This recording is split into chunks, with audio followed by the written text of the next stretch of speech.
성탄절을 앞둔 우리 대강절 기간 하루를 보냅니다. 물론 이때뿐만 아니고 어느 때나 마찬가지지만은 특히 12월달 성탄절을 앞둔 우리의 마음과 생각, 특별히 저는 참 하나님의 은혜에 대한 감사와 감격이 참 넘치게 되었습니다. 지옥 갈 수밖에 없고 죽을 수밖에 없는 우리를 위해서, 아니 나를 위해서 이 땅에 하나님이 육신을 입고 이 땅에 오셨다. 이 한 가지 사실을 우리가 의심하지 않고 그대로 믿는 믿음이 있다면 우리는 감사와 감격이 넘칠 수밖에 없다는 이야기입니다. 내가 무엇인데, 참 사도 바울이 고백했던 것처럼 만물에 씻기만도 못하고 벌레만도 못한 우리 자신들인데 우리를 위해서 하늘 영광의 보좌를 버리시고 이 땅에 오셨다는 그 사실 하나만 우리가 생각하더라도 놀라우신 하나님의 은혜가 아닐 수 없다는 생각을 하면서 감사하게 됩니다. 복음을 부끄러워하지 말자. 오늘 말씀의 주제입니다. 복음이란 전쟁에서 승리의 소식을 전하는 것이고, 그리고 자유와 해방과 그리고 자녀가 탄생했다는 이 매우 기쁘고 반가운 소식을 전하는 것을 복음이다 라고 말합니다. 특히 하나님께서 예수 그리스도를 통해 죄인된 우리 인간을 구원하신다는 이 기쁨의 소식을 그대로 가리키는 말씀입니다. 복음은 그리스도가 십자가에 달려 돌아가심으로 죄인이 구원을 얻게 되었다는 소식입니다. 또 그리스도가 부활하심으로 그를 믿는 성도들이 죄에서 구원을 받아 영생 복락을 누리게 되었다는 이 소식이 기쁜 소식이고 복음의 소식입니다. 복음이란 우리가 한문 그대로 해석을 하면은 복음 복자, 복될 복자, 복이라는 복자와 음성 소리, 그리고 복음의 기쁜 소리, 복된 소리, 좋은 소리라는 이야기입니다. 이것은 인간의 공로가 아니라 전적으로 하나님의 은혜의 선물이고 성경의 핵심 주제이면서 핵심 메시지입니다. 유명한 오웰이라고 하는 사람은 이 세상에 수많은 종교가 있지만은 인간을 구원할 복음은 하나, 예수 그리스도밖에 없다라고 했습니다. 조지 서윈록이라는 분은 율법은 정의의 법정이지만 복음은 은총의 면류관이다 라고 하는 말을 했습니다. 종교는 사람이 만든 하나님을 위한 것이라면 복음은 하나님이 사람을 위해 만들어 주신 하나님의 선물입니다. 복음과 종교의 차이가 엄격히 있습니다. 어떤 분이 이런 글을 썼어요. 몇 년 전 어느 주일 아침에 한 분이 내게로 다가와서는 이렇게 말했다. 여러분 잘 들어보세요. 무슨 이야기인지. 저는 당신들을 이해할 수가 없습니다. 인도는 많은 종교의 발상지이며 굉장히 종교적인 나라인데 왜 당신은 또 하나의 종교를 전해서 많은 사람들을 혼란스러움을 가중시키느냐? 나는 대답했다. 친구여, 나는 종교에 관한 관심이 없다. 복음에 관심이 있습니다. 그 둘 사이는 큰 차이가 있습니다. 라면서 그 차이를 이렇게 이야기를 했습니다. 종교는 인간이 만든 것이며 복음은 하나님이 만들어 주신 것이다. 종교는 하나님을 위해서 인간이 하는 것이고 복음은 인간을 위해서 하나님이 해 놓으신 것이다. 종교는 하나님에 대한 인간의 추구이나 복음은 인간에 대한 하나님의 추구다. 종교는 인간이 사닥다리 꼭대기에서 하나님을 만나는 희망을 가지고 자신의 사다리를 올라가려는 노력이며 복음은 하나님이 예수 그리스도의 성육신의 사다리로 내려오셔서 사다리 맨 밑에 있는 죄인인 우리를 만나 주신 것이다. 종교는 권념이며 복음은 영광스러운 선이다. 종교는 인간을 받아들이나 변화를 시키지 못하며 복음은 인간을 그대로 받아들여서 변화를 시킨다.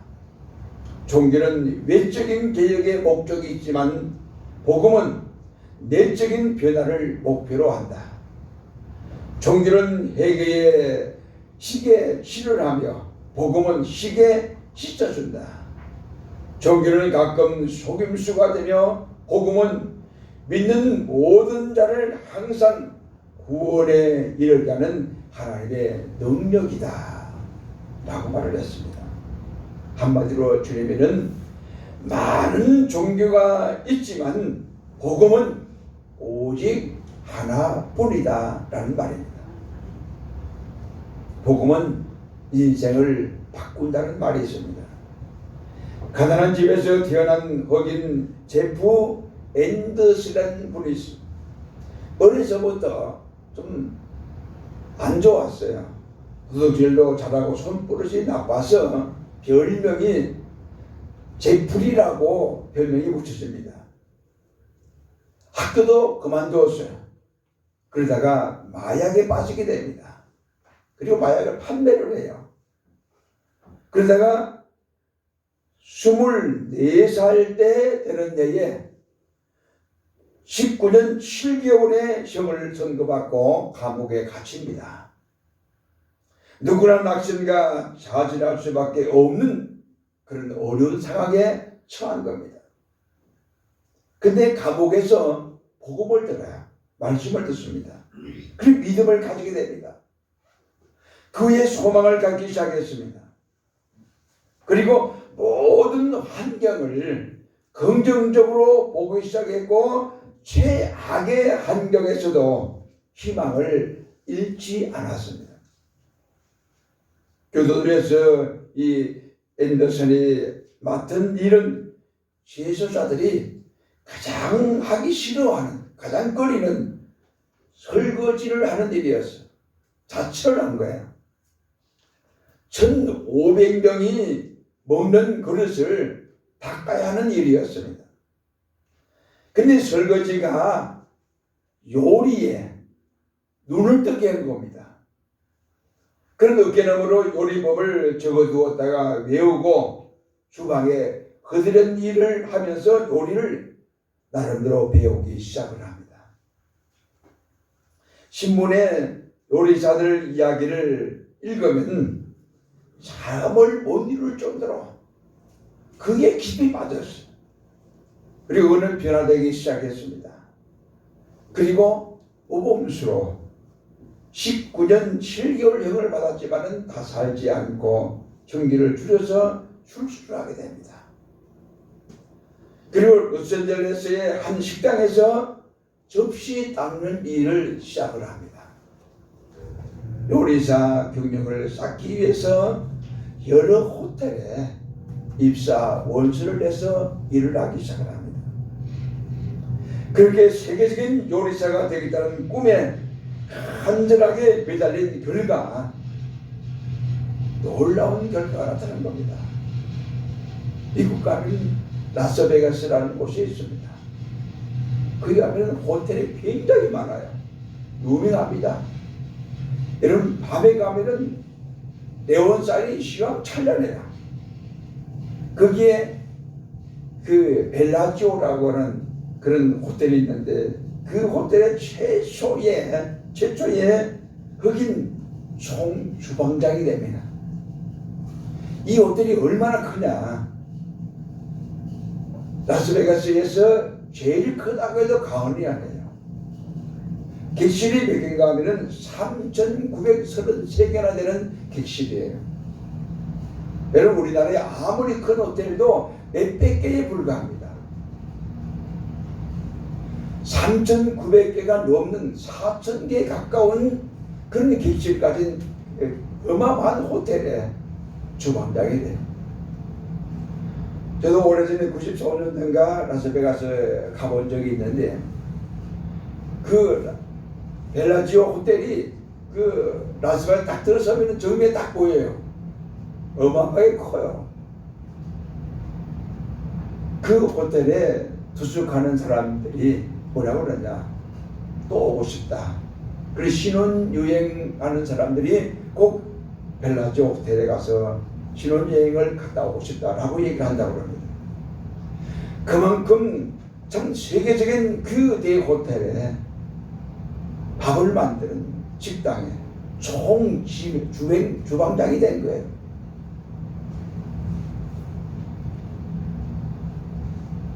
모든 삶으로 많은 사람들을 힘들게 하고 가족의 걱정, 건심거리가 됐던 사람입니다. 다른 사람을 못 살게 했던 사람이 나중에 변화되어 여러 사람들을 살만나게 하는 맛있는 음식을 제공하는 그런 사람이에요. 왜냐? 복음이 그의 인생을 새롭게 바꾸어 놓은 것입니다. 복음에 대한 여러 가지 많은 비유가 있습니다.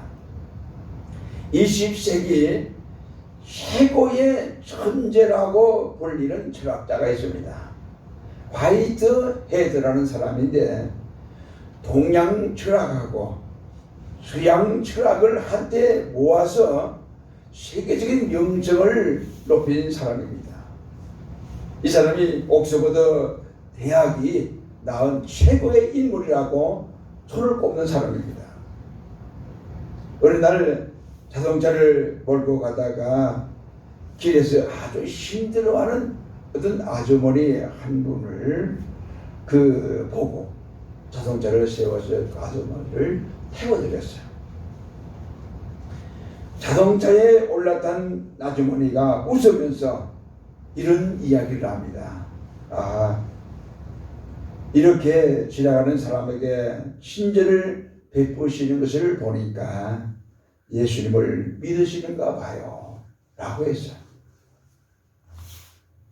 이때 이 화이트헤드가 아니라고, 난 예수 안 믿는다고, 그렇게 대답하면서 성숙한 인격을 가지고 있으면 예수 안 믿어도 이렇게 살 수가 있습니다. 그는 철학적인 이야기를 쉽게 풀어주며 사회에 도움이 되는 품이 있는 인격이 될 수 있는지를 여러 가지로 그 아주머니에게 설명을 해 주었어요. 자기가 아는 서양 철학하고 동양 철학을 합쳤어요. 그의 설명을 그렇게 어려운 것이 아니었어요. 근데 그의 이야기를 한참 듣던 아주머니는 이해를 못하겠다는 표현을 지으면서 한마디 툭 던져버리고 차에서 내렸어요. 무슨 말을 듣느냐? 우리 한번 따라 하시겠습니다. 나이도 지긋한 사람이 어쩌자고 예수를 안 믿어. 이 한마디라고 내린 거예요. 이 말은 화이트헤드를 설득하고자 하는 말도 아니었어요.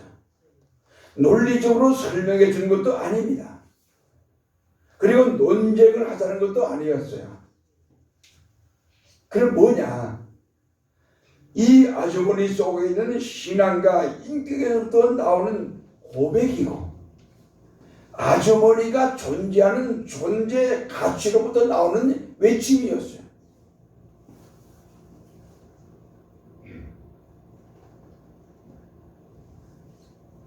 아무리 많이 배운 세계적인 석학이든 철학자이든 돈이 많은 사람이든 아주머니에게는 아무런 의미가 없고 아무 가치도 없다는 이야기예요. 이 아주머니 속에 또 인격에 몸 전체에 배어있는 게 뭐냐? 예수 그리스도의 복음이었어. 구원의 은혜였어. 그래 간단하게 한마디 뱉은 거예요. 그냥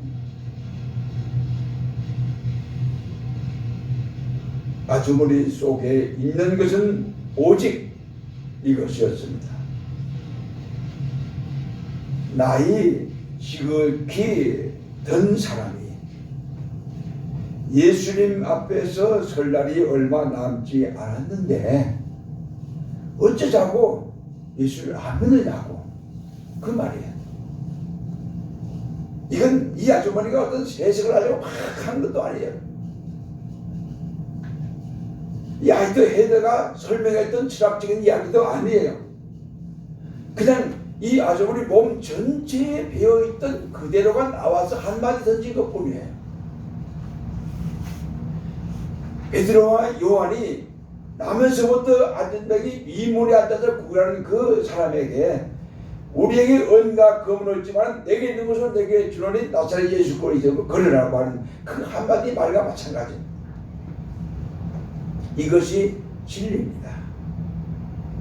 그렇게 많이 공부한 사람이건만 이 할도에 들은 그때 신앙 고백을 이렇게 얘기했습니다. 그때 당시 그 아주머니만은 내 뒤통수를 후려치는 것 같은 그런 느낌을 받았다라고 고백을 한 거예요. 그 다음부터는 이 하이트헤드라는 유명한 철학자는 책을 보든지 식사를 하든지 뭘 하든지 이 아주머니의 말이 자꾸 생각이 나는 거예요. 거울 앞에 섰을 때 시꺼먼 머리가 눈에 들어왔어요. 그때 뭐라고 그랬냐? 자신도 모르게 나이도 지극히 먹은 주제에 그런 말이 생겨나.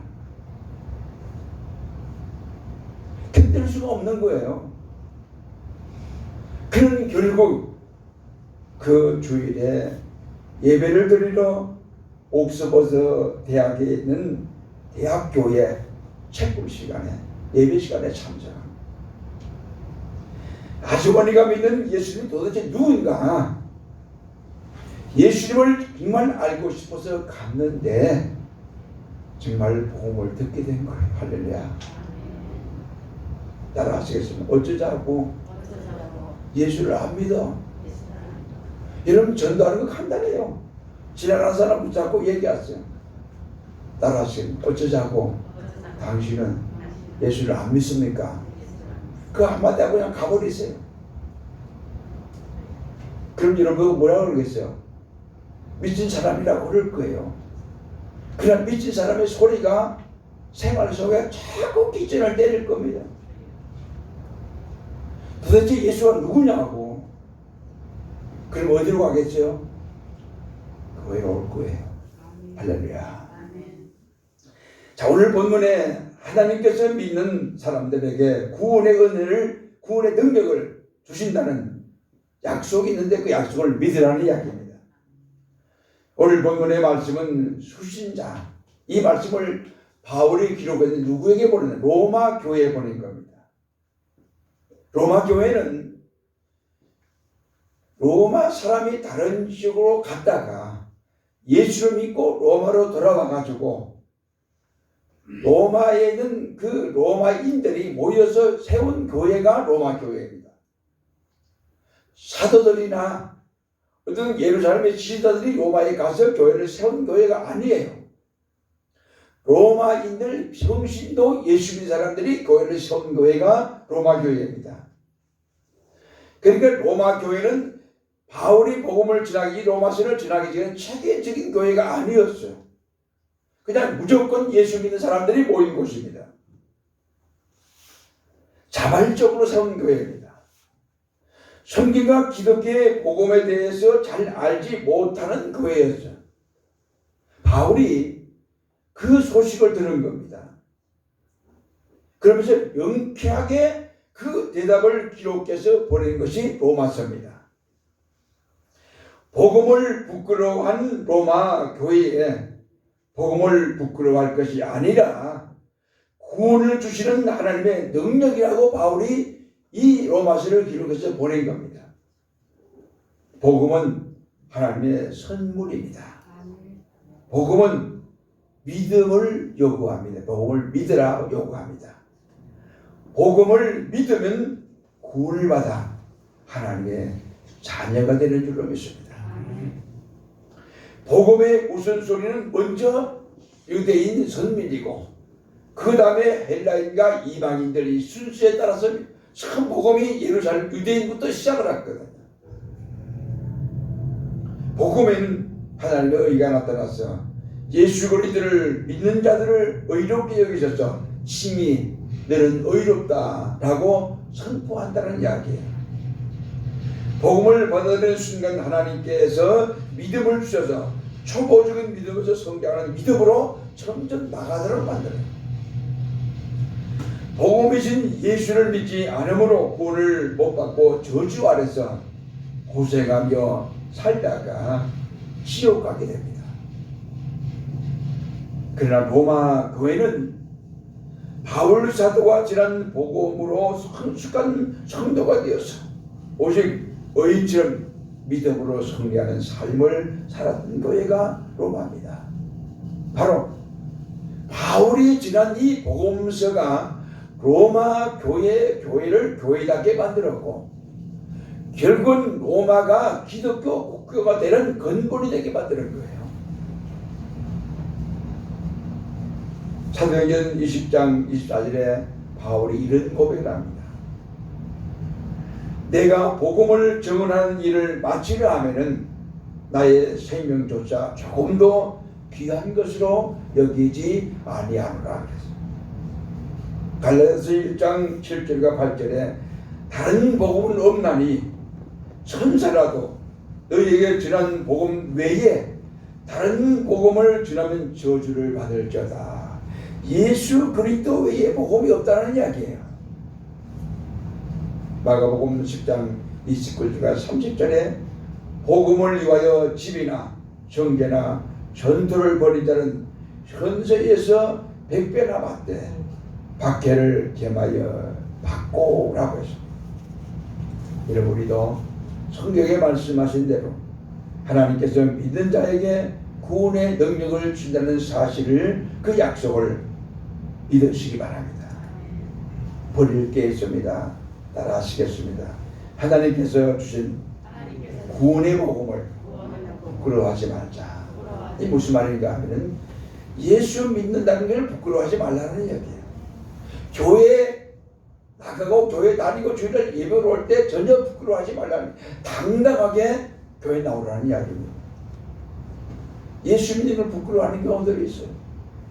여러분 회사에서 직장에서도 그런 경우들이 가끔 있어요. 예수 믿는 사람을 욕하고 그러니까 예수 믿는 그 자체를 숨기려 하는 사람들이 있어요. 그럴 필요가 없어요. 아무리 안 믿는 사람들이 예수 믿는 사람을 욕하고 교회를 욕을 해도 나만 떳떳하게 예수를 잘 믿으면 되거든요. 로마 교회는 복음을 처음에는 부끄러워했어요. 그러다가 바울 사도의 가르침을 받은 이후에 복음을 자랑스럽게 여기고 부끄러워하잖아요. 그래서 로마를 기독교화 만드는 거예요. 빌리 그레함 유명한 목사님이죠. 세상을 떠났었습니다만 이 목사님의 전도대원 중에 단 피아트라는 전도대원이 한 사람이 있습니다. 어느 날 빌리 그레함 그 목사님이 전도 집회를 하는데 그 전도 집회에 같이 참여를 했어요. 근데 이 피아트라는 사람이 보니까 간면이 있는 TV에 많이 나왔던 부자가 그 자리에 참석한 걸 본 거예요. 그날 전도하려고 그 사람을 찾아갔어요. 그 집회에 참석한 게 너무 놀라워서 가서 그 사람을 만났어요. 만났는데 앉지도 못하고 그 사람이 피아토에게 이런 말을 합니다. 나는 그리스도에 대한 이야기를 나누는 것이 대단히 흥미가 있습니다. 그런데 지금은 100만 달러의 큰 사업 계획을 하기 위해서 사람이 기다리고 있으므로 지금은 안 됩니다. 오늘 밤에 당신에게 전화할 것이니 그때 만나서 이야기합시다. 라고 말을 했어요. 어쩔 수 없이 이 피아토는 나온 거예요. 이야기도 못하고. 그날 밤 이 피아토 전도대원은 밤 늦도록까지 그 부자의 전화를 기다렸어요. 연락이 안 왔어. 없는 거예요. 그리고 잤어요. 아침에 일어나서 신문을 보고 방송을 보고 뉴스를 보는데 지난밤에 그 부자가 병원에서 죽었다는 기사가 신문에 보도가 된 거예요. 깜짝 놀랐어. 병원으로 달려갔어요. 담당 의사가 이 피아토 보고 부자가 죽기 전에 내가 왜 그 사람을 안 만났을까? 내가 왜 그랬을까? 이 말만 계속 반복하다가 숨을 거두었다라고 얘기를 해준 거 의사가. 이 피아토는 너무 깜짝 놀랐어. 자신도 모르게 눈물이 쭉 흘러내리는 거예요.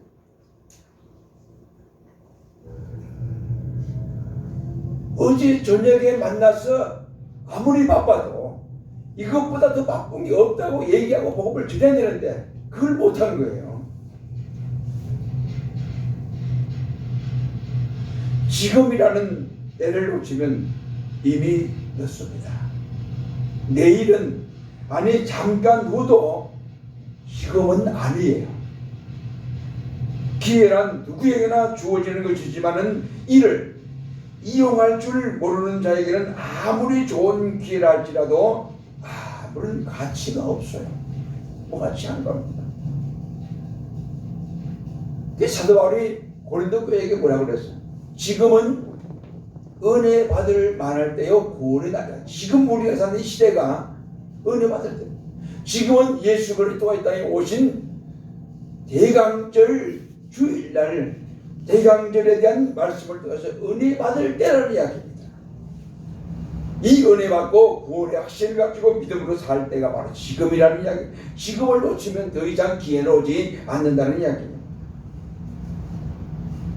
복음을 그 사람에게 그 사람이 바쁘다고 해도 시간이 없다고 해도 지금은 안 된다고 해도 아니라고 이것보다 더 바쁘고 이것보다 더 급하고 이것보다 더 중요한 게 없다고 그 자리에서 붙잡고 이 얘기를 했더라면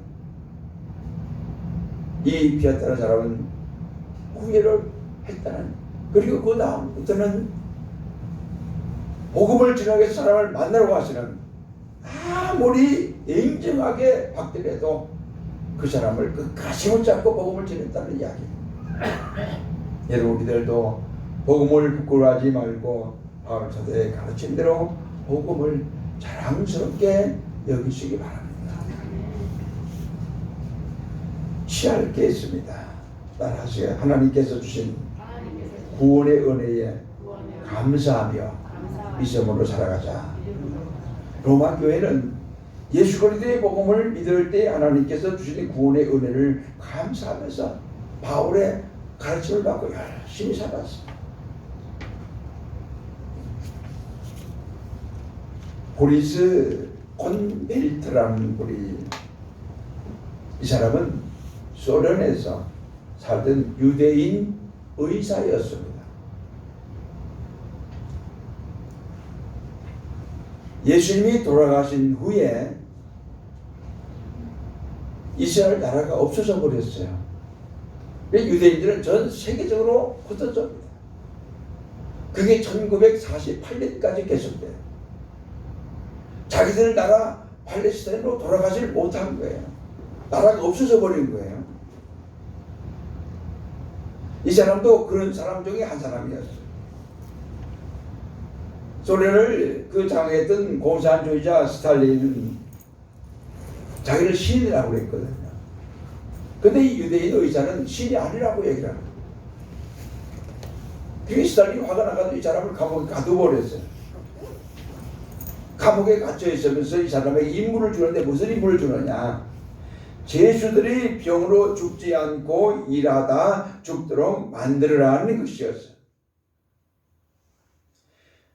쉽게 말하면 죄수의 건강에 상관이 없고 의료 카드에 의사의 명의로 이 사람은 건강하다, 일을 해도 괜찮다라고 적어주면은 그 사람이 일을 하다 죽으면은 너는 살 것이다라는 이야기예요. 공산주의가 이상한 제도를 가지고 시킨 거예요.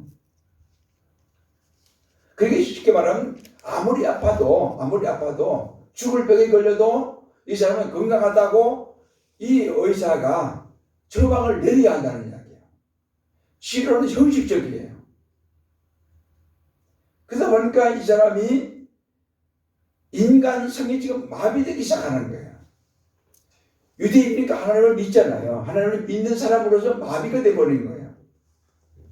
갈등하기 시작을 합니다. 예수는 안 믿었어요. 그러다가 그 감옥에서 생활하면서 전도를 봐서 복음을 듣습니다. 예수를 믿기 시작을 해요. 유대교에서 기독교로 개종을 하는 겁니다. 절망의 바닥에서 이 보리스는 예수님을 구주로 영접하면서 놀라운 말을 듣게 됩니다. 놀라운 이야기를 들어요. 무슨 이야기를 듣느냐? 수용소 안에서 지하교회가 있는데 그 지하교회 공동체 안에 그리스도인들이 이 보리스 의사 자신을 위해서 하나님께 구원해달라고 계속해서 기도했더니 드디어 그 기도가 응답이 되었다는 이야기를 듣는 거예요. 깜짝 놀랐어요. 자기를 위해서 예수 믿어 구원받게 달라고 기도했다는 이야기예요. 그래서 예수 믿게 됐다는 이야기입니다. 그날부터 이 보리스라는 의사는 무슨 생각을 했느냐? 나는 복음의 빚진 자다. 복음의 빚진 자다. 라는 생각을 한 겁니다. 그런 마음을 가지고 정식적인 치료가 아닌 의사의 본분인 진정으로 사람이 아픈 사람을 치료해 주기 시작하는 그때부터 그 결과 환자들에게 관대하다고 수용소에서